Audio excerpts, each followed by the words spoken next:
Back once again for the renegade master. Back once again for the renegade master. Back once again for the renegade master. Back once again for the renegade master. Back once again for the renegade master. Hello my renegades, and welcome back. And what we're getting back into, we are getting into Love Island series 11. We are now on episode 38, and we have Mimi still hiding on the terrace to meet an unsuspecting Ayo. Well, I must say it was not her best move at all. But before we get into this video, as I always ask, please hit that subscribe button, please hit that notification button so you know I'm on and do videos. Please comment, like, share and do all the good things that you do, because I am on the road to 1k. Anyway, let's get into this episode, shall we? So you see Joey looking around for Ayo, and everybody looking like, what's going on in here? Even down to the fact that, you know, Joey has a little conversation with Jesse, saying he wants to be on his own, and everyone's looking at him as if to say, you okay, my dude? But no, he's looking for Ayo. But the way Ayo was coming out made it seem as though he was looking for Mimi himself, because Jessica was already out there. But it really did look like he was looking for Mimi but couldn't find her. Joey kind of makes it bait when he finds Ayo and wanting to talk to her. It was a little dibby no, and ended up following Joey towards the terrace anyway.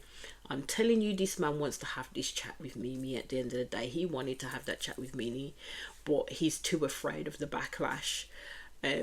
But will run a boss over Mimi basically to save his own skin, and that's why I'm saying that this was a bad move for Mimi to do. So Mimi's still sitting there on that terrace waiting for this man.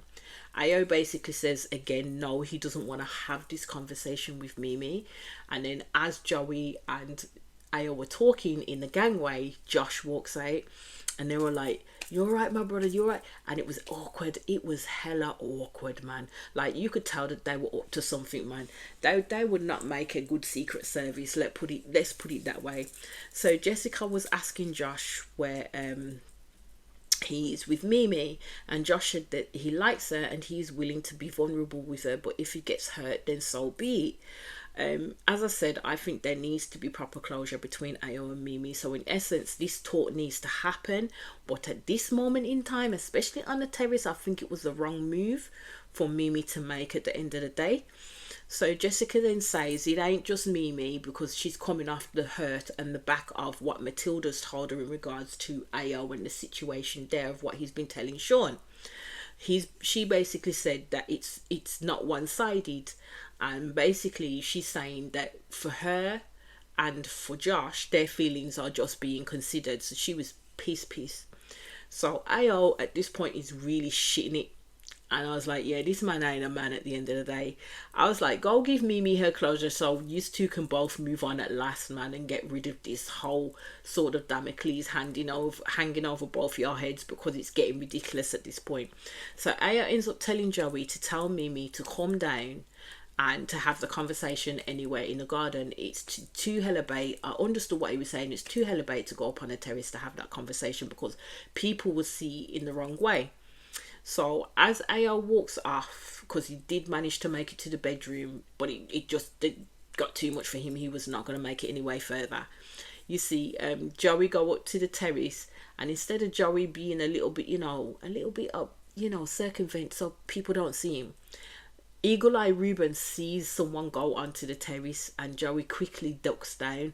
He couldn't see Mimi, so he wasn't fully sure of who was up there. So Joey ends up telling Mimi that, you know what, Ayo's saying, can you come meet him downstairs? And she was like, yeah, sure, because terrace was a bit bait at the end of the day. So Jessica and Ayo are having this conversation before Mimi comes down, and she starts to begin to cry about it all, and tells Ayo what Matilda had said to her. Ayo then promised Jessica there's nothing else or no one else he wants more than Jessica at the end of the day. And this will be the context, I say, that will make Ayo say, you know what, let's put a pin with what's going on with Mimi. I can't do this anymore. I'm going to break it fully off with her at the end of the day. So as you see Joey come downstairs, I think Joey was going to go and grab him, and Ayo shouts, no, that's all dead. And I'm like, okay, so that's how you really feel. Like, that's how you really feel. But you know what? Let's hope this conversation can happen and let them go their merry ways. So Josh ends up pulling Joey to speak to you. And Josh speaks to Joey about what Jessica has said to him. Josh is clear that AO is not going back there when it comes to Mimi, and that it's all on Mimi now. And I'm like, okay, so everyone is literally blaming Mimi fully for all this shit for real, when it was AO who has been the one, after she said it was open, keeping those fans aflame, like seriously. So now it's blame Mimi time. Do I think Mimi is wrong in her feelings about AO? No, I don't. Do I think she went about it the wrong way in terms of having this discussion with him? Yes, I do. So now we have the reasons in context as to why AO is going to shut things off with Mimi at the end of the day. I think it needs to happen. He needs to let her down and he needs to give her that closure. So Josh is telling Joey that he really likes Mimi, but Josh says that Mimi is not really giving him any indication about what it was that she wants, or more specifically who she wants and if she wants AO at the end of the day. So you see AO and Mimi, and they're having a discussion, and they were going to leave what was going on and feels that's understood between the both of them. Mimi agrees to that. AO goes on to say that Jessica is so upset by other people chatting in her ear at the end of the day. And I'm just like, but it was AO that was the catalyst to starting all of this, because of what he said to Sean and what he's been saying to Joey, and that's the reason why Sean is going off half-cocked and getting everyone fucking up in air all the time. It's also the fact that AO kept on seeking Mimi out, even though she said it was over with it, and they kept on laughing and giggling with each other, which could have portrayed itself as being quite flirty banter when it wasn't. So there's a lot of issues that happened there. So I always basically saying that we understand where we are at and what we are doing, because he doesn't want any confusion about what is going on right now. Again, just put it in layman's terms, plain English. That's all you need to do. Mimi says basically that sometimes she's put her feelings in a box and sometimes they literally bang on the door, but it is difficult. But she understands exactly what I was saying. I said, more you than me, my girl, because I understand a word a man say. So Ayo basically says that things are going well with Jessica, and basically that's where he wants to be. He wants to leave it all with Jessica. And I'm like, okay, so here it is. We've understood it. There's closure for these people at the end of the day. Mimi seems fine with it. She goes on about her merry way. So then when Aya starts talking to Kieran just before they go into bed, he basically starts talking crap about how he made it clear to Mimi, but he doesn't think it's clear on Mimi's side.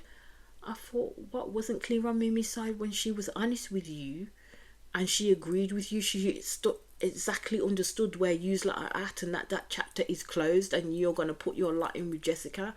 So I don't understand what game AO is kind of playing right now when it comes to that. Basically all I say is Mimi needs to concentrate on Josh if that's where she wants to be, and shut that AO box for good, like literally nail that thing down so it can never open or be banged upon again, because AO is not worthy, totally not worth it in my books. So they ended up having performance by Jess Glynn. I have to say her songs are a bop, like an absolute bop. And then she makes the grand reveal that 2 new bombshells are coming in. I mean, pretty late in the day, because I remember last year on Club Vibe, bombshells didn't come in at that point, I don't think, at the end of the day. But very, very, very late in the day that they get these bombshells to come in. I think it's just to kind of mix up the situation at the end of the day and see what's going to happen from here on out. So we have Lola and we have Harry from Brumland. Yay.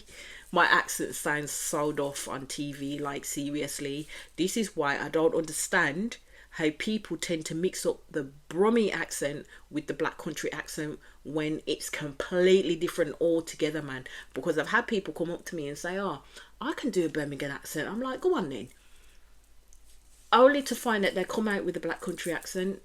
I'm just like, yeah, no, that's not the Brummie accent, my love, and it's not even neither the twain shall meet, because it ain't even that close together either at the end of the day.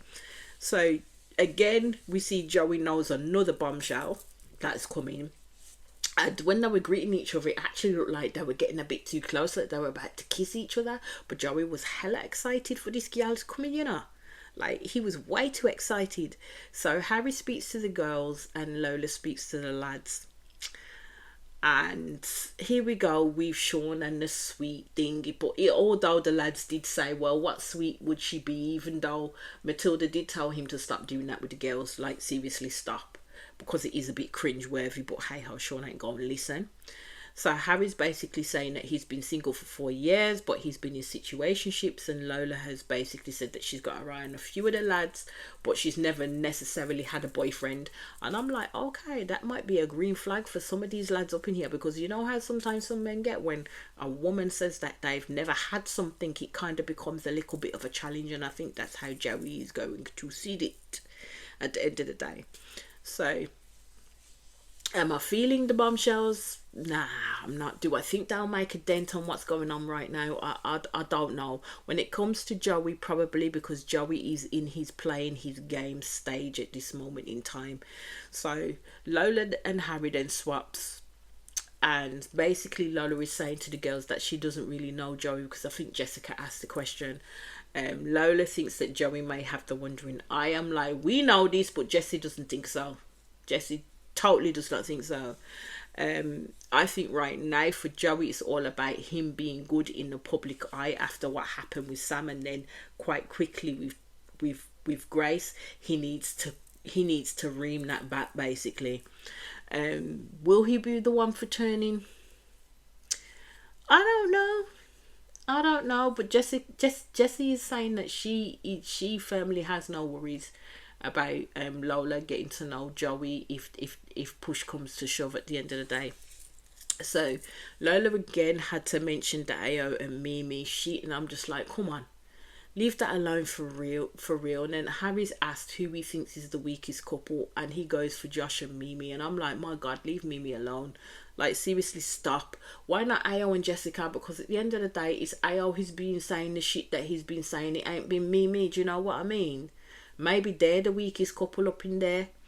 So Lola then decides to pick Joey and Ruben for a chat. I thought the chat went really quite well. Joey was very much on his flirt game with this girl. Like, he did not come to play. Joey didn't. And this is why I'm saying Jesse needs to watch his actions first and foremost now when it comes to these type of people. Because it's kind of like, if Joey feels that he knows this person, or they've slid into each other's DMs or done X, Y, and Z, because I believe that she was saying that Joey's liked some of her Instagram posts and she's liked his, but she doesn't know Joey personally. In that sense, it shows that this man is kind of interesting, and Joey was flirting. He was being flirty McBurty up in there, like, seriously. And I'm thinking, oh, we may see thy Howie again. We may see thy Howie again. We never know. So basically Harry took Jessica and Grace for a chat. Jessica doesn't necessarily seem interested, but Harry is basically one of those arrogant, kind of confident guys that, you know, because there's a thin line between arrogance and confident right now. He could be being overly confident, but I don't know if there's a hint of arrogance to it too. And basically saying to Jessica that he can bring her better than what Al can give her. So basically saying that it's too early days for them being together for them to be bickering so much. Harry basically turned around and said Grace is his type. And Harry thinks Grace is playing it safe with Ruben. And I'm like, this man is bright, you know. This man, he was forward, like fully forward. He didn't come to play. This Brummie, you know what? When it comes to us in Brummerland, we don't play. We just say things as it is. So he was not shy in coming forward. So basically, Jessica made the comment that you could cut the sexual tension between Grace and Harry with a knife. And Grace was like, oh, no. And I was like, oh, yes. You was hanging on that man's word, yeah. So then it come to the night time. And Grace is basically telling Jessica to go and have that chat with Mimi to put everything to bed. my thing is just why everyone is going on at Mimi. I just don't know, when it's Ao that's been playing behind closed doors, and that's the issue. Ao plays it away from people's faces, and nobody dares call him out on his bullshit. Like Sean could have said, well, Ao's been telling me this is how I know that there's situations still going on between Ao and Mimi at the end of the day, but he didn't, and neither did Joey. So Jessica pulls Mimi for a chat and wanting to know how Mimi feels about, like, with the whole narrative that's going around. And basically Mimi said they're both at a stage where they do want to see if there is something there, but for her, she says she doesn't want to be juggling too much. So basically she's saying that after Casa, they didn't know how to be friends, and Mimi wanted to set boundaries.